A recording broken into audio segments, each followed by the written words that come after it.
요즘 시장에서 정말 뜨거운 회사가 하나 있죠. 바로 나스닥에 갓 상장한 일본 기업 료주바바입니다. 이 회사가 왜 이렇게 화제냐면요. 사업 모델도 굉장히 독특하고 주가 변동성이 진짜 장난이 아니거든요.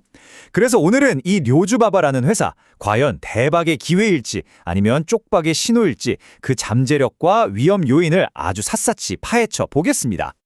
자, 본격적으로 시작하기 전에 여러분께 질문 하나 드려볼게요. 혹시 요즘 회사 다니면서 진짜 번아웃 온다, 스트레스 때문에 미치겠다 이런 생각 해보신 적 없으세요? 아마 많으실 거예요. 그런데 만약에 이 지긋지긋한 직장 스트레스를 해결해주는 게 엄청난 돈이 되는 사업이 될 수 있다면 어떨까요? 바로 이 지점, 이게 바로 료주바바가 뛰어든 시장의 핵심입니다. 그럼 료주바바가 대체 뭐 하는 회사냐? 아주 간단하게 말하면요. 기업들을 위한 직원 멘탈 케어 전문가라고 보시면 돼요. 그러니까 직원들이 업무 스트레스 때문에 몸이랑 마음이 망가지잖아요. 그걸 회복시켜주는 프로그램을 제공하는 거죠. 거기서 끝나는 게 아니라 회사랑 직원 사이가 더 좋아지도록 다리를 놔주는 그런 컨설팅까지 전문으로 하는 회사입니다. 자, 그럼 먼저 투자자들이 왜 이 회사에 이렇게 열광하는지, 도대체 어떤 매력이 있길래 이렇게 관심이 쏠리는지 긍정적인 부분부터 한번 제대로 뜯어보겠습니다. 이 회사의 성장 스토리 지금부터 시작합니다. 역시 가장 먼저 눈에 띄는 건 바로 돈이죠. 자금력입니다. 료주바바가 최근에 나스닥에 상장하면서 무려 500만 달러, 우리 돈으로 환산하면 60억 원이 훌쩍 넘는 꽤 큰 돈을 성공적으로 끌어모았습니다.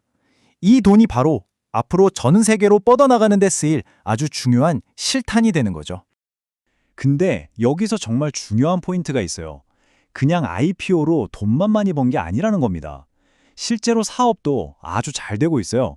계속해서 새로운 고객사들을 끌어들이고 서비스도 확장하면서 최근 분기 매출이 무려 2자릿수 성장을 기록했습니다. 이건 뭐냐?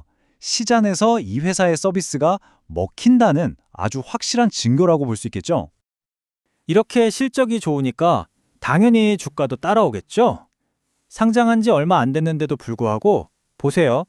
연초 대비 13% 이상, 1년 수익률은 14%가 넘습니다. 이 정도면 꽤 괜찮은 성과죠? 투자자들 눈길을 확 사로잡을 만합니다. 물론 주가가 엄청나게 널뛰기를 한다는 점은 꼭 기억해 두셔야 합니다.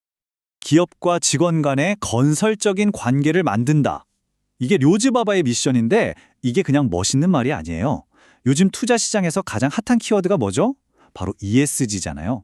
환경, 사회, 지배구조, 특히 S, 즉 사회적 책임을 정말 중요하게 보는데 료주바바의 사업 모델이 바로 이 S랑 완벽하게 맞아떨어지는 겁니다. 직원이 행복해야 회사가 성장한다. 이런 시대적 흐름에 아주 딱 맞는 사업을 하고 있는 거죠. 자, 여기까지 들으면 와, 이 회사 진짜 괜찮은데? 싶으시죠? 하지만 모든 이야기에는 빛과 그림자가 있는 법입니다.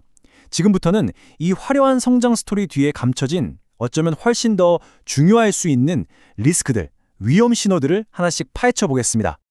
이 화면이 료주바바의 모든 것을 말해준다고 해도 과언이 아닙니다. 딱 보세요. 왼쪽은 정말 희망적이죠. 성공적인 IPO, 폭발적인 성장, 유망한 시장, 투자자들 마음을 설레게 하는 이야기들로 가득해요. 그런데 오른쪽을 한번 보시죠.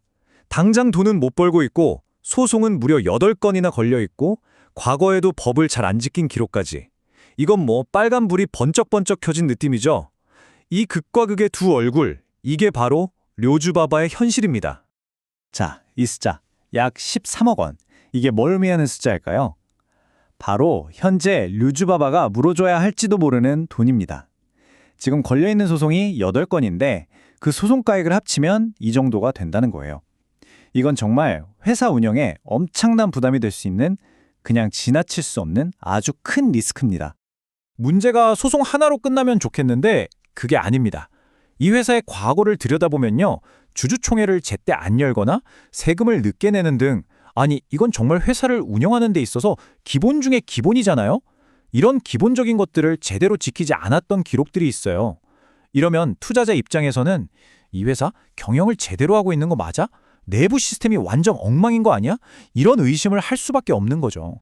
상장 이후의 흐름을 한번 보세요. 정말 정신이 하나도 없죠?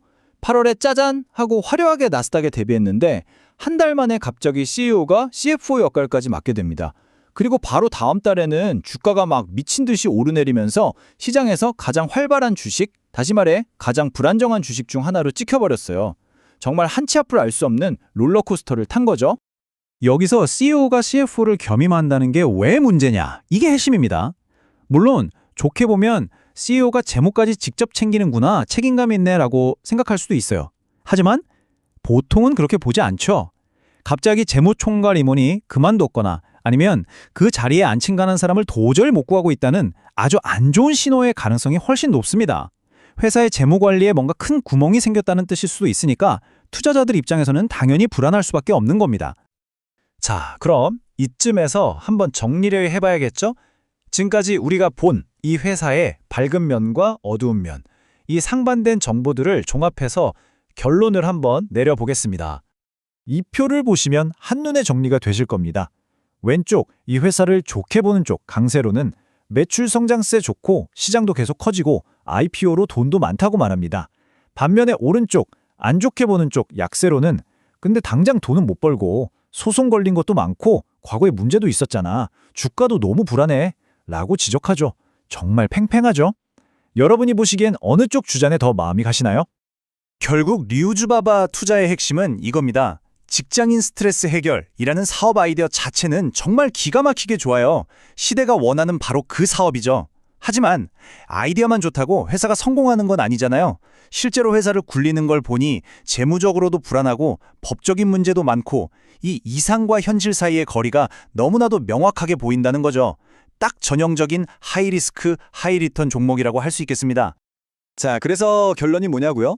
류즈바바는 과연 이 모든 리스크를 딛고 일어서서 미래의 웰리스 시장을 지배하는 거인이 될까요? 아니면 IPO 거품의 허무한 끝을 보여주는 또 하나의 경고 사례로 남게 될까요? 오늘 제가 드린 정보들을 바탕으로 한 최종 판단은 결국 우리 투자자 각자의 몫일 겁니다. 앞으로 이 회사가 어떤 길을 걸어갈지 정말 흥미롭게 지켜봐야겠습니다. 오늘 내용이 도움이 되셨다면 구독 부탁드립니다.